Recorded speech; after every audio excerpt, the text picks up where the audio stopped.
So actually we've had 3 talks. Those of you at the summer school, we've had 3 talks, all of which were fantastic and all of which have led very nicely into the things I'm going to be saying. It's all in the mind. I'm going to try and thread that through the talk, and I'm just going to get going. I will say, first of all, Stephen's been very nice to me. I have to say I learned huge amounts from Stephen. Everything to do with open access I learned from Stephen, and Les, of course, is at the back there. And working with Stephen is always a joy and a delight, because he's always, I like to say Stephen's always right. He's so clever that whenever he has an idea, I have to stop and think and say, that's going to happen, so I better listen to what he's saying. It might not always feel like that, Stephen, but that's what's going through my mind. Right, talking of mind. So at the beginning of this, you're going to see, those of you who are at the summer school, a few of some slides that Les showed. It's a bit of interweaving here, and then we'll get on to some new stuff that I'm really, really passionate about. So, I can't tell you my life story. There isn't time. I want to get on to tell you other things. But it was this man, and Les mentioned Vannevar Bush and his paper, As We May Think. You mentioned the Memex machine, Les. I don't know if you mentioned the name of the paper was As We May Think, which I think is really important for this conference. This is the paper that laid down the ideas for what Ted Nelson called hypertext and hypermedia, in which we live through the web. Although Ted Nelson will tell you, 2 cheers for Tim, because the web is not what Ted envisions for hypertext, it's only part way there. And as Les made the point, actually there are lots of different ways to which that we could have come to a global hypertext. We've come through one way. Vannevar Bush, just to, his paper was about the idea, the illustration on Atlantic Monthly is that there's a man with a camera on his head, the idea being that everything you look at, you store on a machine, and then the machine helps you retrieve information through webs of trails, with this linking idea, and the idea that we're not going to store information hierarchically, we're going to store it the way our brains store it, associatively.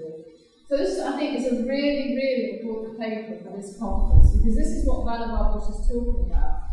How he's talking about storing and retrieving information the way the brain does, using associative thought. And I adopted those ideas into our first system microcosm for associative linking, which became, I realised later, was what we needed for the semantic web. That was Tim's idea, of course, the semantic web. And here he is again. Tim talked about, this is Tim thinking, and when the web started, it was all in his mind, right? There was nothing, got a bit of paper here, again Les mentioned, this is his design of the web, published in March 1989, and if you look at it, the whole of the web is explained in here, including down in the right-hand corner is the semantic web. This is all about HTTP and HTML, and how we're going to link, and how we're going to use the internet, and we're going to use our document management systems and link everything together. And his boss said it was vague but exciting. That is now a classic piece of history. It does exist somewhere in the world, and you can look at it in one way. All this is, as Les said in his talk, 25 years since that document was written, we now see all the information we want to see largely on the web. Many of you don't remember 1989. I don't know, it's probably about half and half in the audience that do and don't. I remember distinctly 1980, not 1989 particularly, but the world before the web, where you had to walk to the library, and if the book wasn't there, you had to order it from somewhere. If the journal wasn't there, you had to order it from somewhere. How did you find out what had been written? How did you talk to people? Right, you had to go to bed. We didn't travel as much as we do now. It's really weird. I did a PhD in pure mathematics. I had 20 references, that was all, in my PhD. Very different world to the world of computer science I'm in now. It's hot in here, so I'm going to whiz through, because otherwise you're all going to be gasping for air.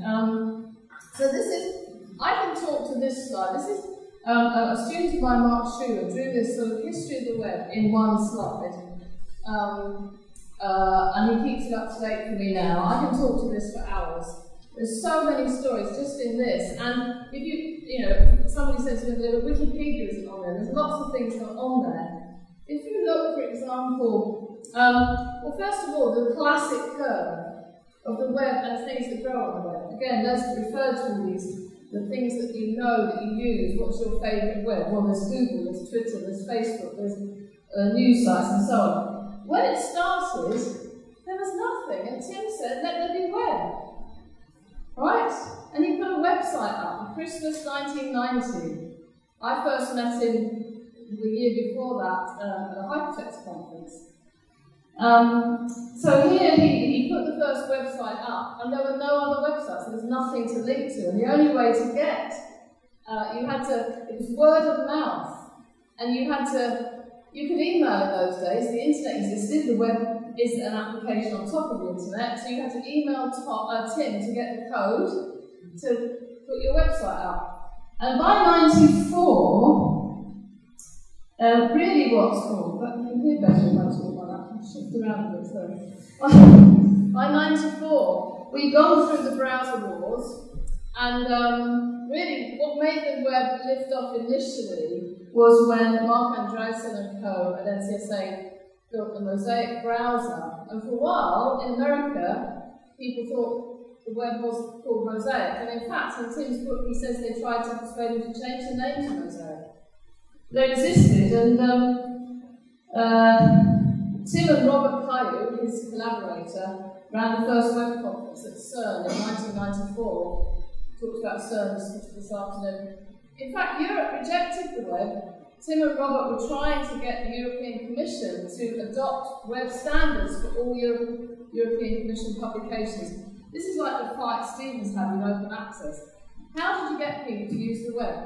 I can remember saying to people at the time, you really ought to think about putting your documents into the standard. They say, why? I've got my own document management system. I don't want to put everything about me up on the internet.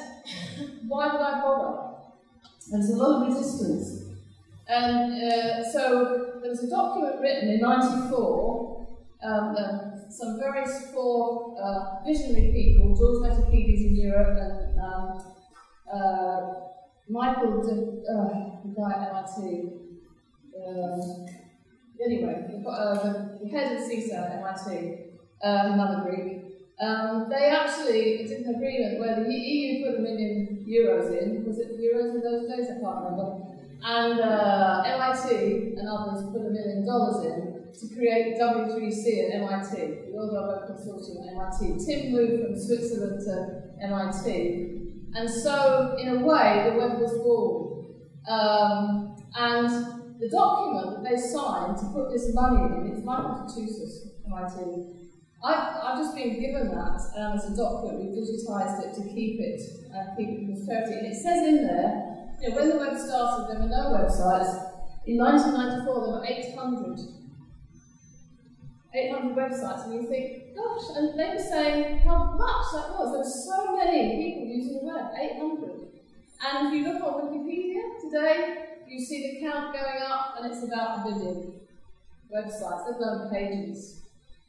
Quite an amazing story. We've got the browser wars I can talk to you about. The dot-com bubble and burst is an interesting story. If you think about Amazon launches about here, Bill Gates decides to get in the game and puts Internet Explorer as the operating system and wipes this lot out, but they made their money. And Amazon launches here, and suddenly everybody piles in. We're going to sell things on the internet. But you look at the technology. Here, we've got Wi-Fi introduced here around the turn of the millennium, and broadband another year later. So when this is all happening, there's no Wi-Fi and broadband. No one's got computers in their home. Do you remember what it was like to try and get on the web in those days? You sort of used a modem and it went very slow, and then it stopped and timed out, and absolutely hopeless. So trying to sell anything on the internet was like when after the invention of the printing press, trying to sell books to a population that couldn't read. That was quite a hard sell. This was also a hard sell. Nobody had computers. Nobody had any reason to buy computers. Actually, in the West, this is when we went wrong, and this is when the computers were sold as toys for the boys, and women got turned off computing. Anyway, that's another talk. So inevitably it was going to burst because all these companies were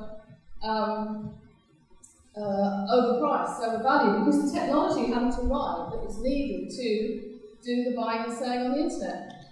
But I remember when the dot-com bubble burst, a lot of people lost money, and I remember reading one of the broadsheets saying, well, we have proved that people will not shop on the internet. Because we haven't proved anything of the sort. We had just proved that at this moment in time, there was no business for these businesses. And when you look back, here's another one, Google. People assume Google's been there forever. Many of us will remember search before Google. It was often at the very beginning, there was no such thing as search. They used to just publish the websites that had appeared that week. And it was sort of, we thought we need telephone directories or something for the web. And it was, William Page had the idea, to use the inverted matrix, architecture idea to actually use the links to help you find the pages you want. As a sort of recommender system. They published their paper in the Web Conference in 1997, and then eventually moved to develop the company over the next years. Had to have the engineering and then the business idea. And it's, Google as a company is gone off, that's another whole story, but there was 10 years of the web almost without Google. Then it all starts to take off. We get the technology, and everybody starts having computers, and most importantly, of course, we go mobile. And so the web moves from being something you have to do on your desktop or in your office to something you can do as you move around. At the same time, it moved from being read-only, because in the first instance, Tim always said that he thought the web should be read and write, and his first interface for the web was an editor as well as a browser, and it was very complicated to use. Mosaic was read-only, you just download, click and go, and that's what helped make it take off. It was only as the browsers developed into more interactive, you could start writing to the web without learning code, you started to get the read-write web. We started to realise that people were happily wanted to write on the web. Really did. Tim was right with an R. And suddenly the world is all about putting its content onto the web. Text in blogs, wikis, pictures, videos, and now of course we're into the social web. Google Glass is a moving version here. Did you see the news that Google Glass, they just put up a streaming site, a free site you can stream your Google Glass picture live on the web. Imagine what that does to the world. Just imagine you walk into a room with your Google Glass on and it's all being streamed live on the web. What does that do to you in the audience if I have my Google Glass on? Just think about that world. Anyway, interesting. This is all web science that I'm talking about here. So let's study the appreciation of this ecosystem we've created. So we're now into this world, some amazing stories like the fact that we want to put our pictures up, we want to put our videos up, and what has become of these companies. Of course, things like YouTube, Google's bought YouTube. Google are very clever about what they buy. They bought YouTube. So Google will have ended up owning the entertainment industry and the education industry because of the MOOCs and everything going on here. It's quite amazing what they've ended up being in control of. We need to watch that. You said earlier they say do no evil. I think that's gone off their website now. How did MySpace die and Facebook take over? If only we had the information to tell us that exactly. We know it happened. We don't really know why. You can write essays and essays about what happened, hypothetically. And then, of course, we get the microblogging, this idea that grew from nothing to everything. The interesting thing about these, of course, when you think about it, is they're all monopolies. Or as you said in your talk earlier, Francis, attractors. They become giant attractors in the network world. And because one of the reasons the web took off and the other things didn't at the time we set up our company to sell our hypermedia system. We called it Microcosm. We set up a company in '94 to sell it. That was the year the web took off, and it was free. And everyone said, "Why should we buy your system when this web is free?" And there's a load of technical stuff I can talk about why the web became the ubiquitous, pervasive system. But one of the main reasons, and Tim's real legacy to the world, was he gave it away. He has never sought to make any money out of it, or he's never taken money from the big companies. He's never endorsed any of the big web-based companies. So he actually doesn't have any money himself. That's his legacy, the open and free, open standards, open protocols, not charging, and the distributed, decentralized nature of it.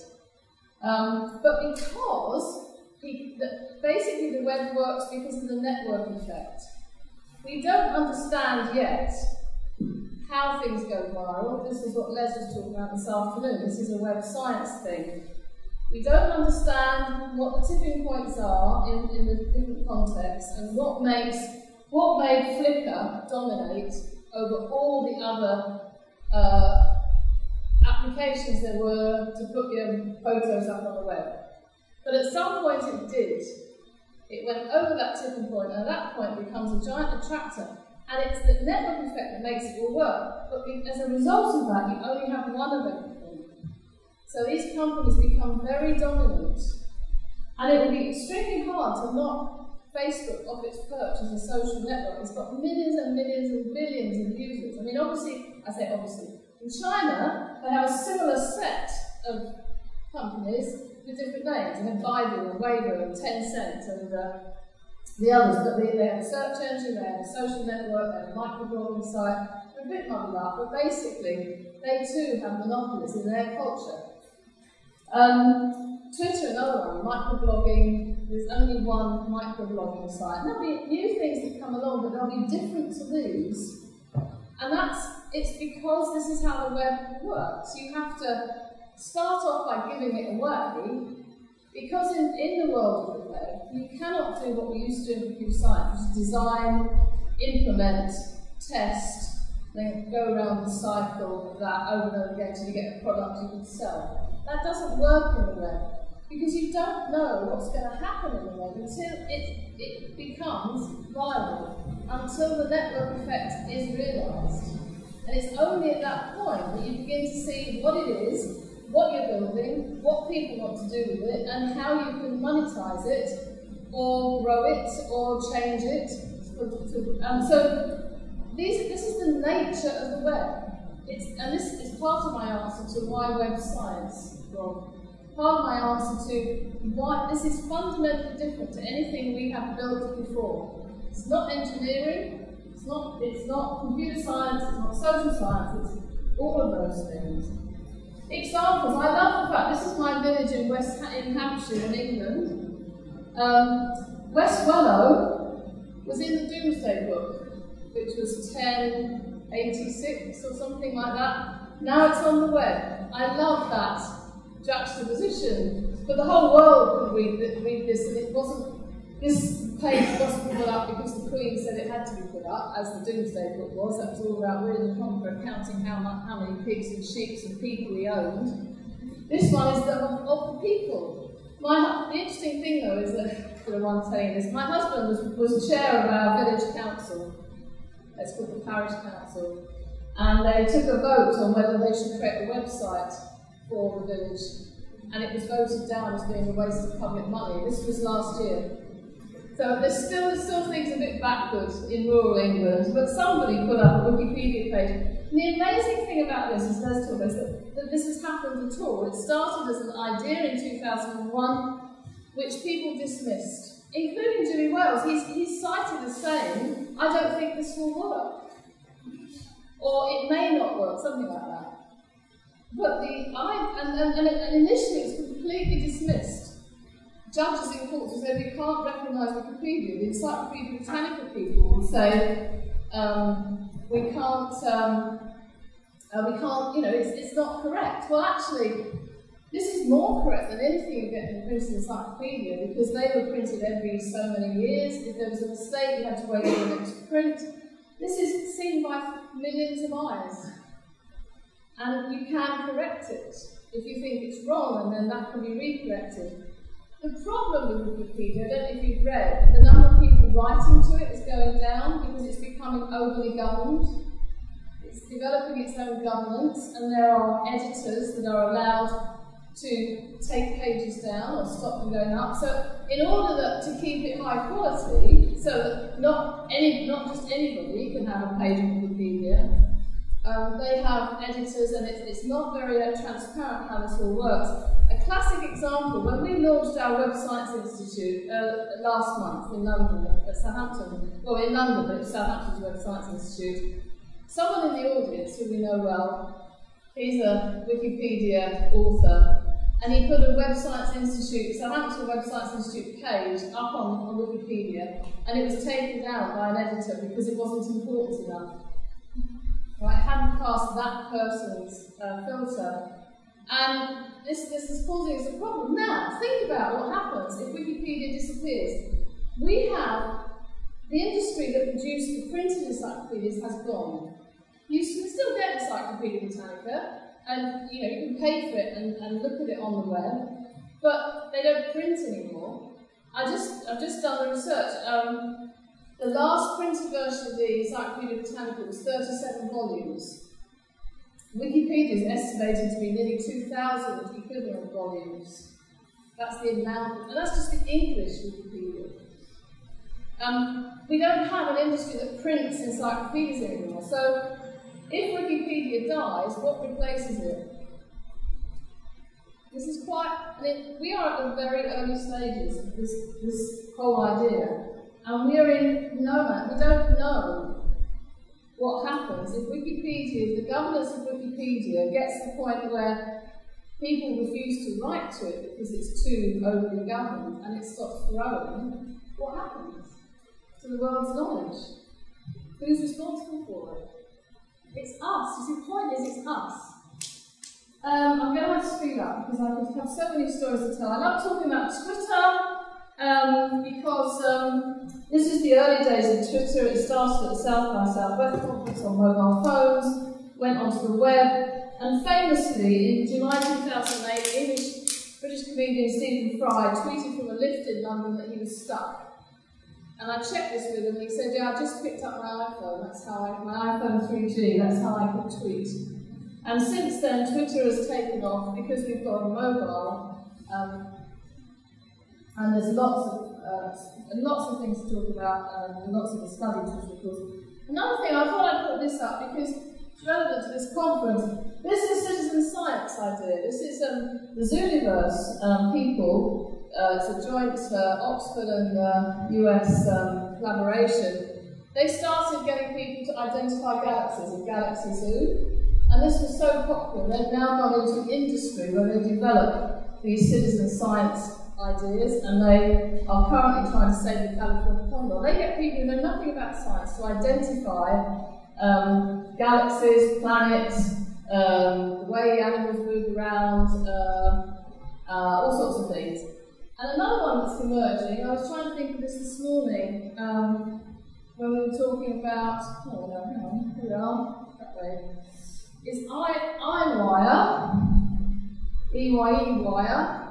And here it says, solving the mysteries of the what was it? That's what we talked about this morning.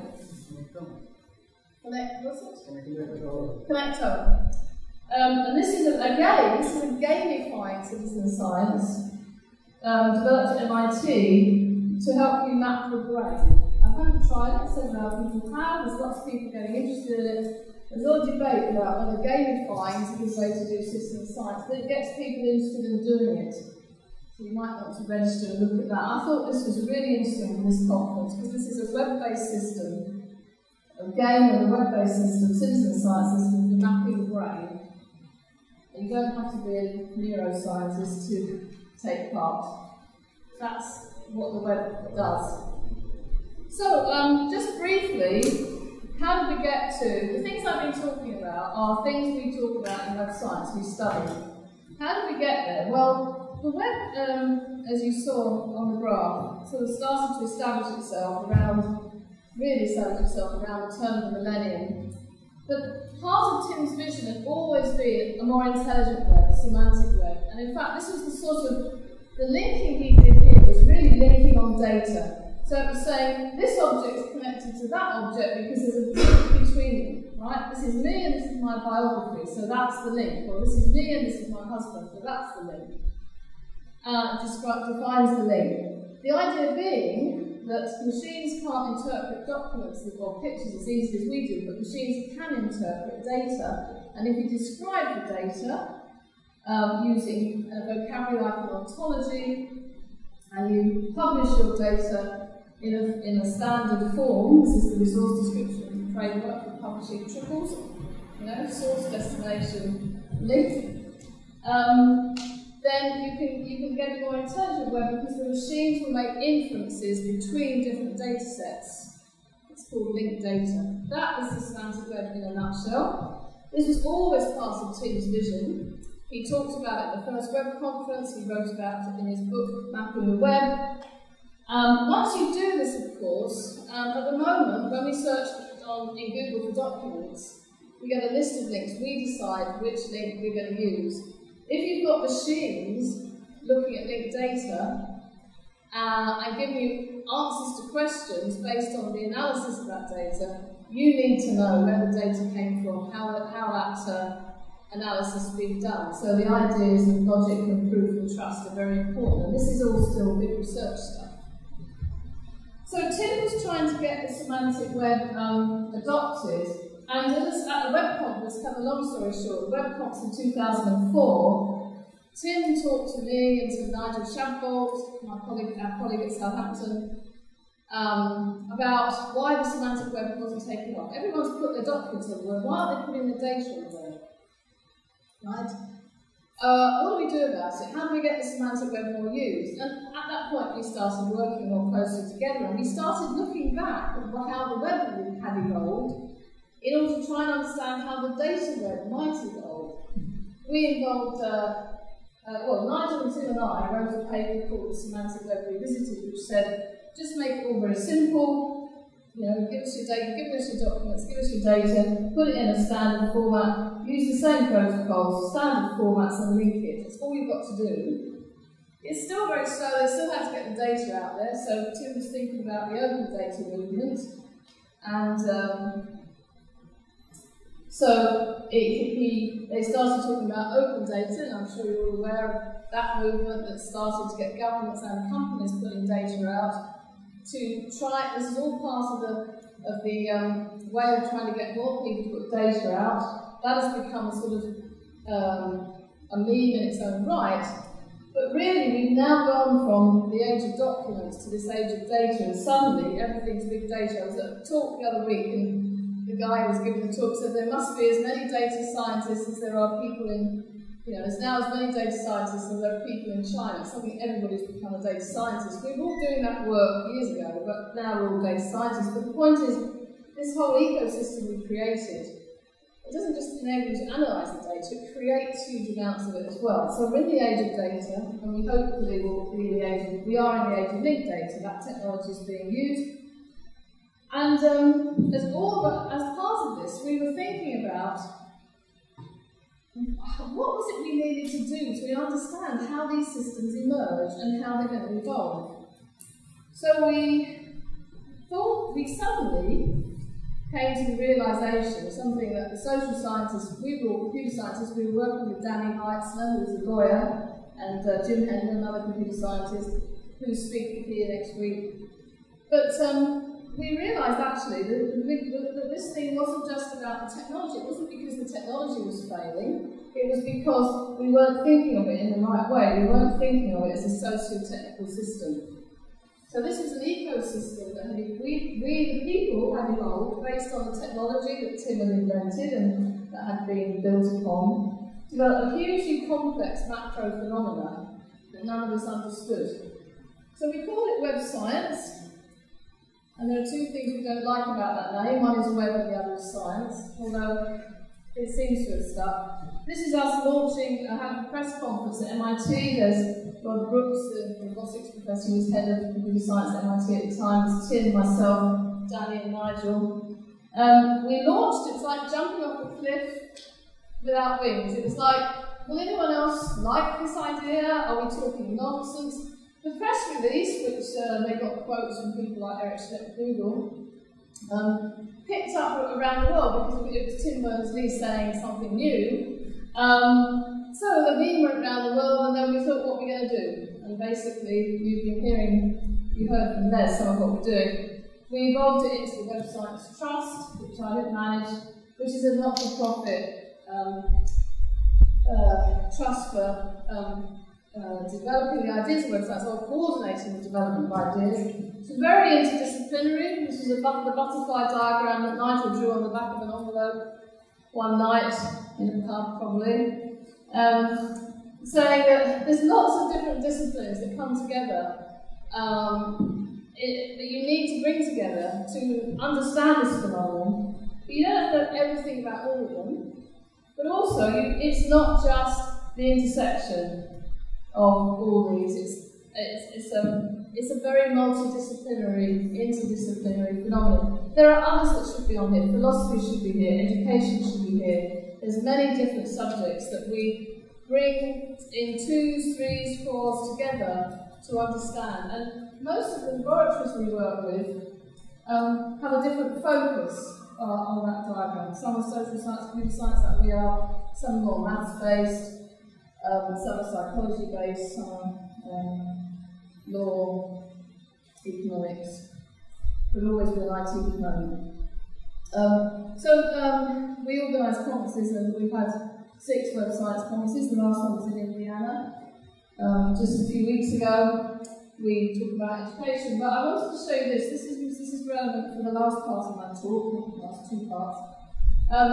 We have a network of laboratories around the world that work together to build up research and education in web science. And there are currently 14 of them, and we're beginning to bring more on. We're talking to people in India, Australia, more in Southeast Asia, Russia. We need Africa, because all these countries will have information that we need in order to understand this world that we've created. It's very multicultural, and so we're looking. We're talking to big labs in those countries to join the network to help us grow the ideas. I'll come back to that later. We just launched our Web Science Institute. This is the lovely photo. That's our building. Les and I live in this building on University Road in Southampton. And here's a snapshot of the cohort of students last September. It was a sunny day in Southampton when they arrived. This was the PhD students in web science. We have 15 a year. So we have a lot of PhD students now, funded by the UK government. But what I like to point out is diversity. It's not. I'm used to, as a computer scientist, walking into classes full of men.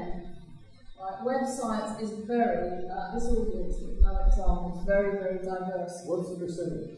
About 50-50, isn't it, Les? About 50-50? We produced a MOOC if you want to know more about our view of web science. And actually, one of my campaigns at the moment is to talk about digital literacy. I do think that there's a big movement to get more coding back into classrooms, but I think it's really important that we think about the ethics and the morals and the context in which we're doing that coding.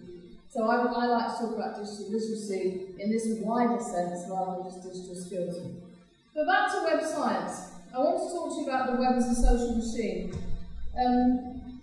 Les talked about this a bit.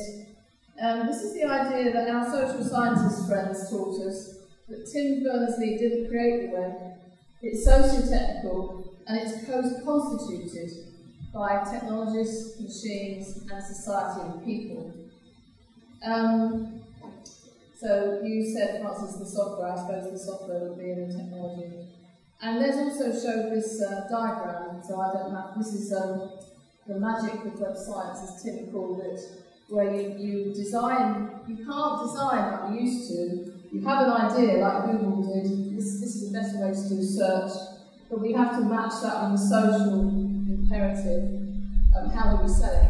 How do we monetize it? And they're doing it through auctions, basically. The ads, they do their ads through auctions. But this is the bit we don't understand. We don't understand how things go from having no users to having everybody using them. And once you've got everybody using them, then things go wrong. Things you hadn't predicted. So with Google it was spoofing, but you find that if people are bad and they do bad things, and you have to go around this circle again. And it would be nice if we could do these designs so that things were more robust against people doing harm. Tim will often say, if he'd have known how much crime people were going to commit on using the web, he would have put more security protocols into the first protocols. He just didn't think about it. He thought everyone would want to use it for good. It's just we need to think more about what happens in real society, what's going to happen on the web, and doing that. Now, the concept of a social machine, of course, Tim had already thought about this. It was all in Tim's mind. Is that although it took us a while with Tim in the room thinking about the fact that this was socio-technical and he hadn't actually created the web himself, as somebody said to him once, you didn't have time to write all those words.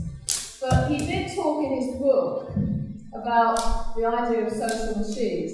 He said, computers help if we can use them to create abstract social machines on the web, processes in which people do the creativity and the machine does the administration.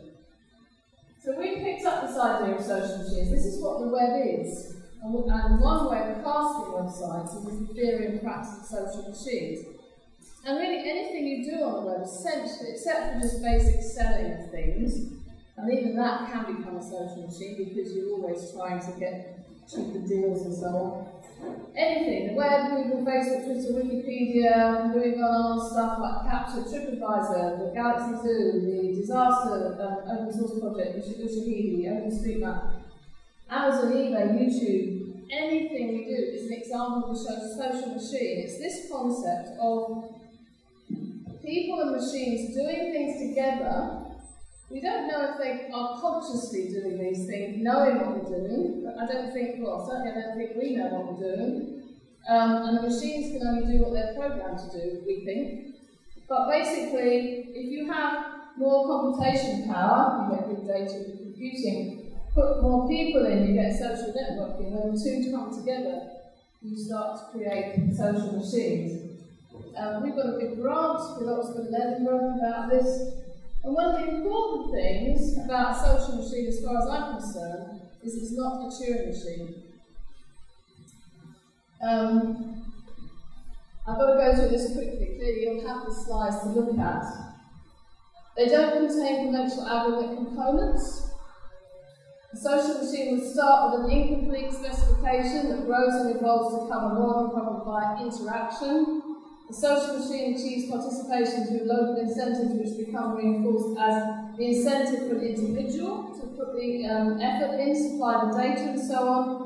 A social machine has a notion of completeness that is social rather than mathematical, and a social machine will not usually have a notion of the correct output or termination rather than runs continuously. These are all conjectures, but we're trying to make the point that if you could do it using a Turing machine, it's not a social machine. I used to argue that the people, when we started this project, we were trying to classify social machines, and I argued that the people, that Galaxy Zoo was not a social machine because they were getting people to look at images to identify galaxies. And I said, well, in the future, a machine, a Turing machine, will be able to do that. It's just they haven't got the technology yet. Or the processing power, but they will be able to in the future. So is this a social machine or not? What has happened actually is that it has evolved into a social machine because the people doing that classification have started talking to each other and getting involved with the people running the experiments. And so a social machine is evolving from this, even though actually you're sort of starting off using a sort of mechanical Turk approach of getting people to do things you hadn't got the compute power to do.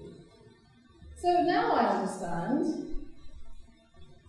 that if this subject I've been doing for many years, computer science, if web science is the theory and practice of social machines, then maybe computer science is the theory and practice of Turing machines.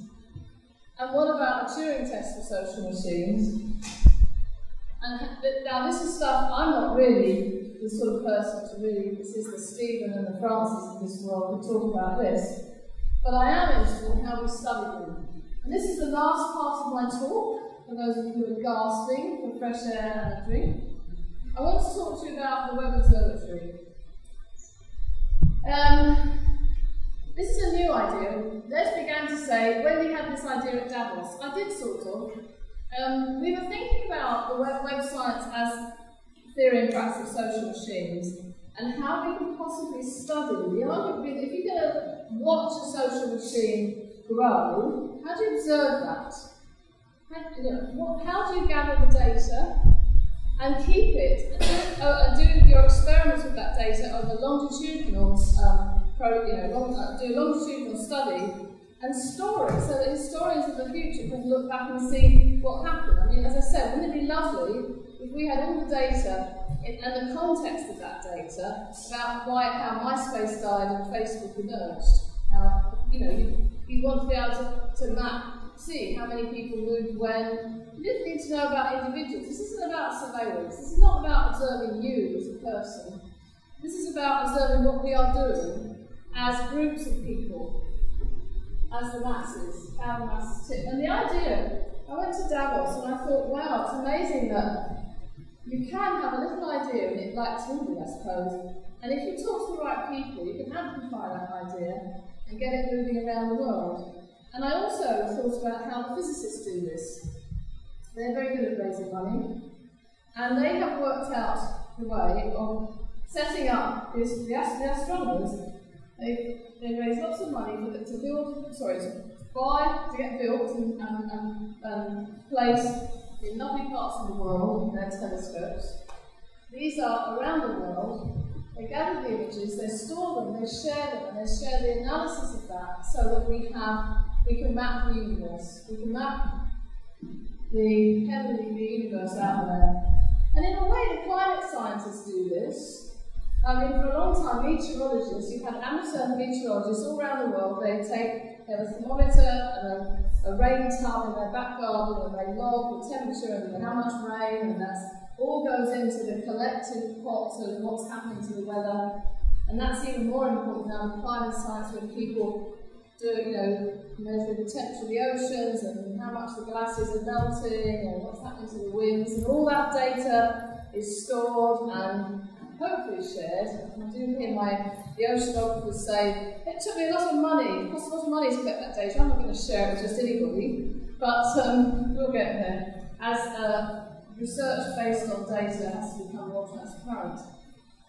So we have this idea that we would think about the idea of a web observatory, where we would have web scientists all over the world who are there collecting data, many of you in this room now, but there are some people who are studying the web all over the world. They may not call themselves web scientists, they may call themselves social networking scientists or computer scientists or social scientists, whatever. But they're collecting data, harvesting it, or working with companies to collect data about what's going on the web.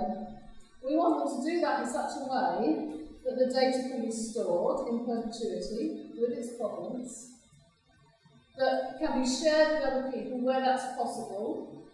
It might not all be open data, some of it might be very private and very commercially in confidence. And share the analytical tools that they've used to analyse the data and visualise it. So that we don't all have to reinvent wheels all the time. That's basically what the Web Observatory is. Here's another slide our colleague Thanasis Tirapanis produced. This is the Web Observatory to us. There are telescopes on the web. Okay, so we want people who can to create telescopes for the web, and other people to be able to look at the images that are created, so that, i.e. the data. who might not be able to write the software or afford the telescopes for observation and experimentation. And so it's about sharing data sets and linking data sets across different observatories. So I've got data about what's happening in social networks in the UK. Our Chinese colleagues have got data about what's happening in China, and we can link and see the commonalities and differences, and sharing the analytics. As I said, a lot of it will be open.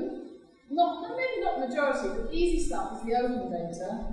Then there'll be shareable data sets, under some, it may not be open, but it's easy, you can share it and publish the results. And then there'll be the deeply confidential, private, like imagine Facebook's data set.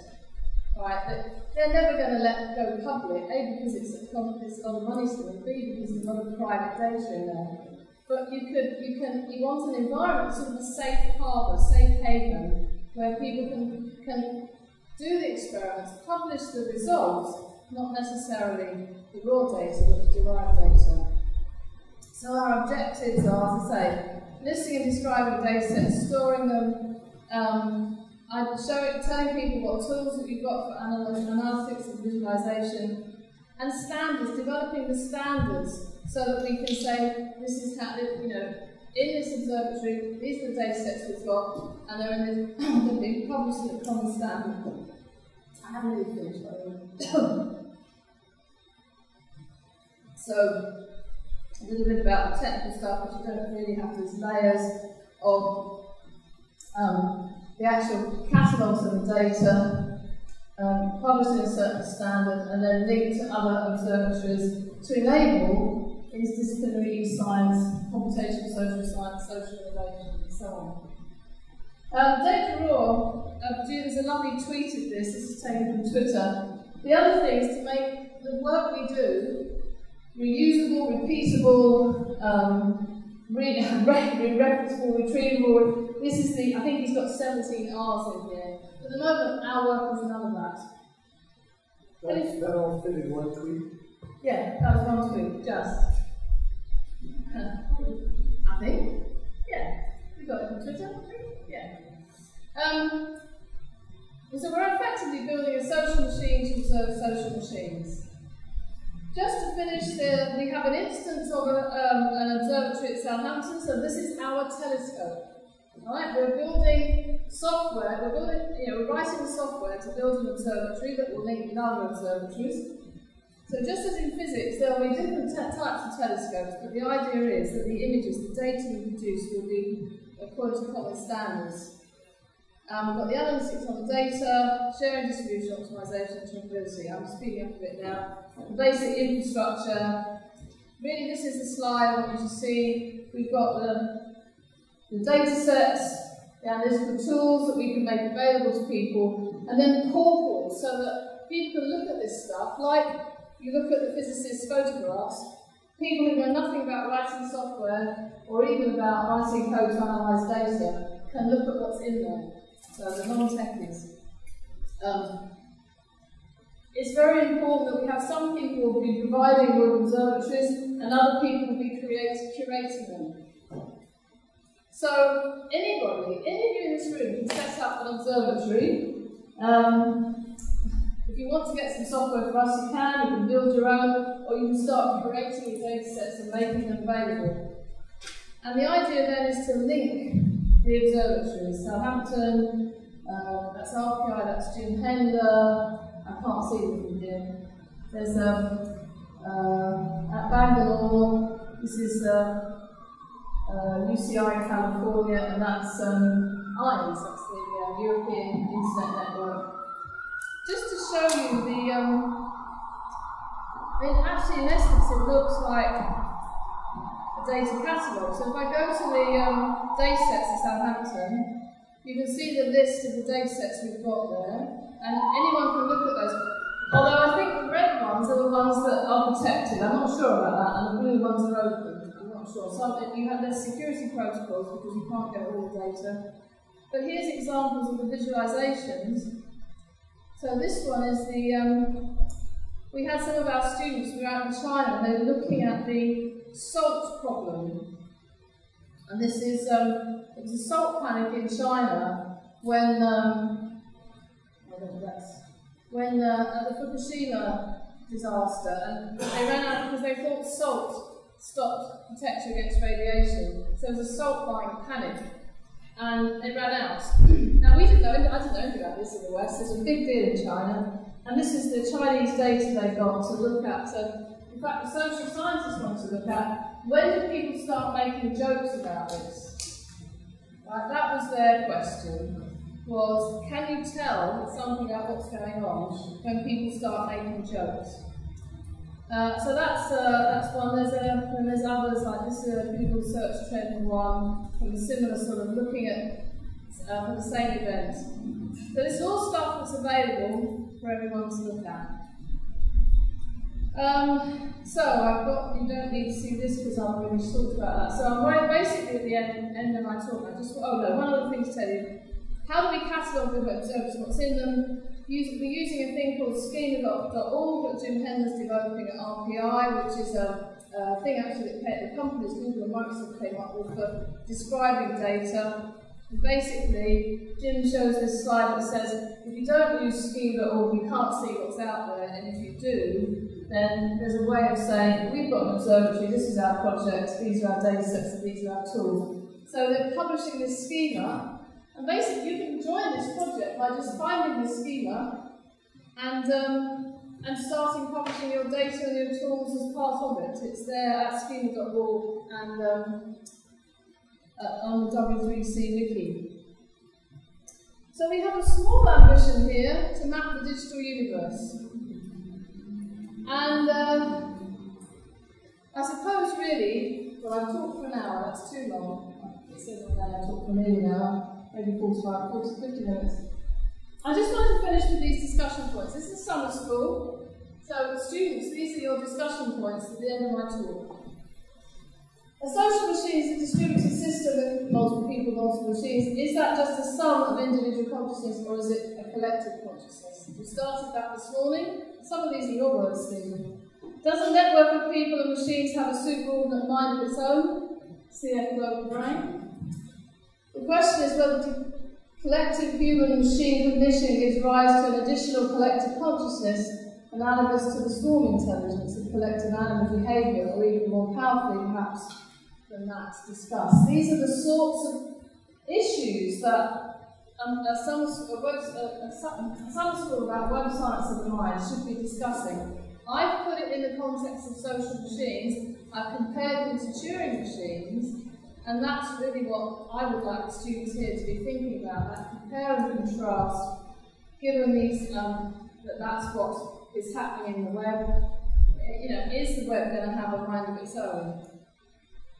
And the take-home points from a computer scientist are, I think web science represents a profound paradigm shift in our thinking, potentially as profound as the development of computer science in the 50s and 60s. There's an imperative to develop the theory and practice of social machines.